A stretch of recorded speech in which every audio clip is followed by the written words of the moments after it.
If you want to give up, you can give up. This is your choice. You can do whatever you want. But how you gonna give up? You have no fucking idea how great you really are. Because you are using such minimal of what you have.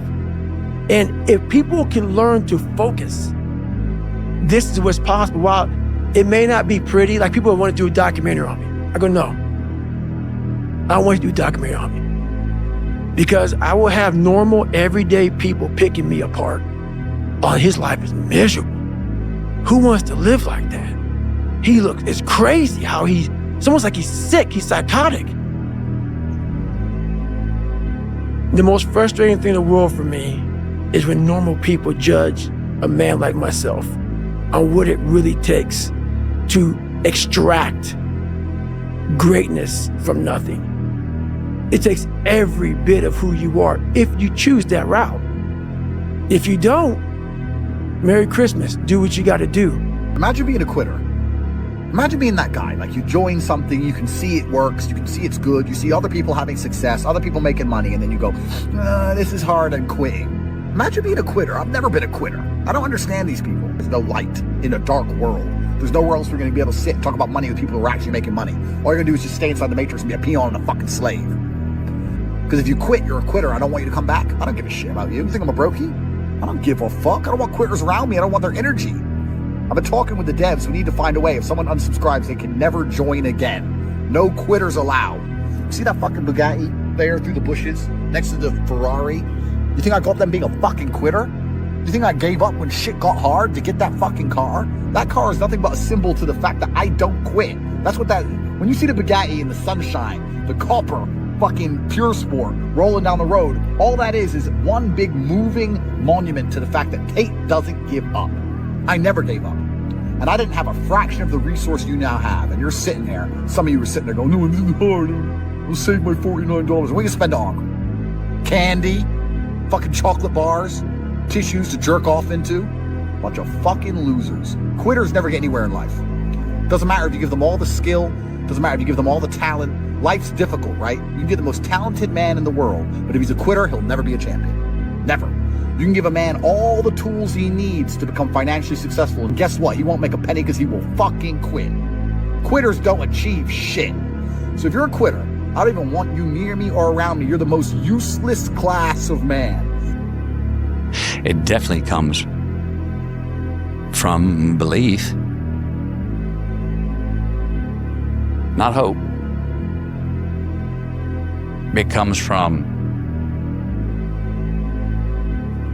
pulling something off. It comes from, oh, I think I got an ability to do that. Let me work on that. Let me prepare to do that. Oh shit, I'm not sure. Bam, I'm in the game. Action, cut, life, or movie. I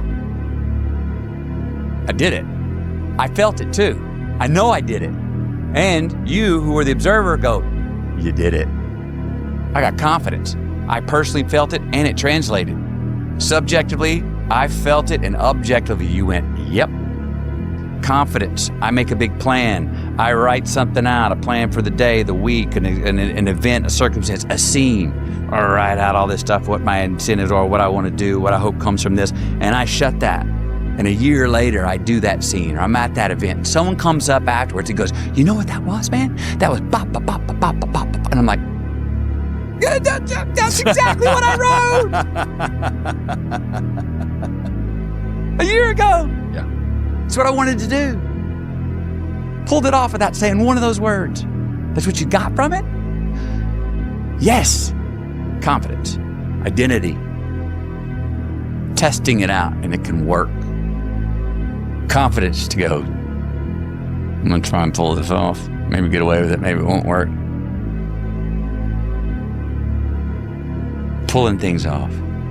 Translating without saying the word or without manipulation. Feeling when I am something that we have, when I have an innate ability for something, that I believe I have the innate ability, and I learn the reason behind that instinct and how to where's the right time, timing. Oh, and it'll work, I think, right here. Who's the audience I'm talking to? Oh, yeah, I'm gonna make a plan for that sell, if it's all sales, or that transaction, or whatever it is, and bam, it hits, and it lands like I wanted it to. Damn it, was that deja vu? It happened. That's how I saw it. That, I get confidence from that. Nothing to lose, and all the whole dream is about, if I beat this guy, I'll get that new bike. Yeah. I might get this car. That's how it was. Cause say, if you win this tournament, I'm gonna get you this. You win this tournament, I'll get you your gold teeth. I will try to save my money up for my gold teeth. And if I win this tournament, he said, you win this tournament, I'll get your gold teeth. Whew. Everything, he always, Dangle the carrot. yeah, you win this tournament, I do this. But if I didn't win the tournament, I didn't get the shit. You know, I thought you was gonna feel sorry, I'd give it to you anyway. No, I don't get it. Yeah. I don't get it. You have no idea how big of a deal this is to me. I was not always this strong guy you see. I went through a lot of hard times in my life to get here today. And a story I'll tell you with real quick. I tried once to get in the Air Force to be an Air Force pararescueman. And I quit for fear of the water. I was 175 pounds. I left the Air Force 4 years later at 300 pounds. I went from 175 to 300 pounds. There's a long story in there on how that came to be. But I sat around and read a book on the Medal of Honor. And those guys, all I wanted to be was an uncommon man. And my whole life, I was not that. Much worse than that. But I read stories about men like you, Doc, who had the courage to jump on grenades and stuff like that. So I came home one day from working at a job called Ecolab where I sprayed for cockroaches. Made $1,000 a month, weighing 300 pounds. And I got home and I watched a show on Discovery Channel of guys carrying boats and logs, Navy SEAL training. And I decided to make a change in my life. And I called the recruiter up and he asked me these questions. You had to meet a certain age, like a certain height and weight limit. I was 6'1" and 300 pounds. He laughed at me. 7 other recruiters laughed at me. One recruiter finally said, "Come on in, I'm too busy to talk to you on the phone." He didn't know how much I weighed. I walked in the recruiter's office and he looked at me and he said, "You're fat and you're black." I said I want to be a Navy SEAL. I didn't know there had only been 35 African-American Navy SEALs at that time in over 70 years. He said I basically had to lose 106 pounds in less than 3 months because of my age. I was getting too old. I came back 3 months later, 106 pounds lighter. Thank you.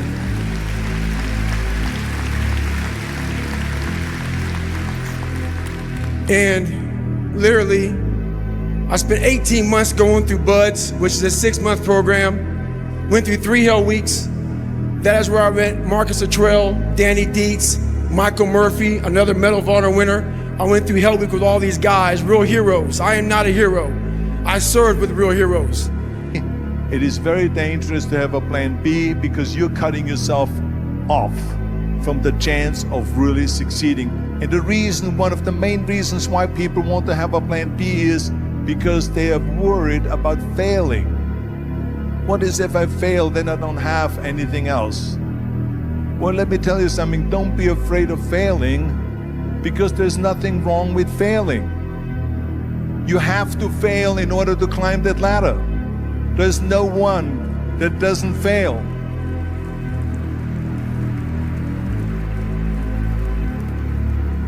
Michael Jordan said in one of his interviews, when they said, "You're unbelievable, you're the greatest basketball player of all times."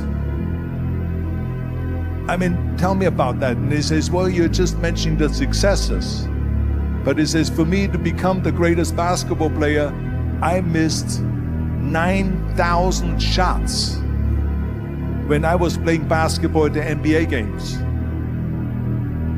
So during these games that he was so successful, he missed 9,000 shots. Does it make him a failure? No. He's one of the greatest basketball players of all times, but he failed 9,000 times. Do you get it? We all fail. It's okay.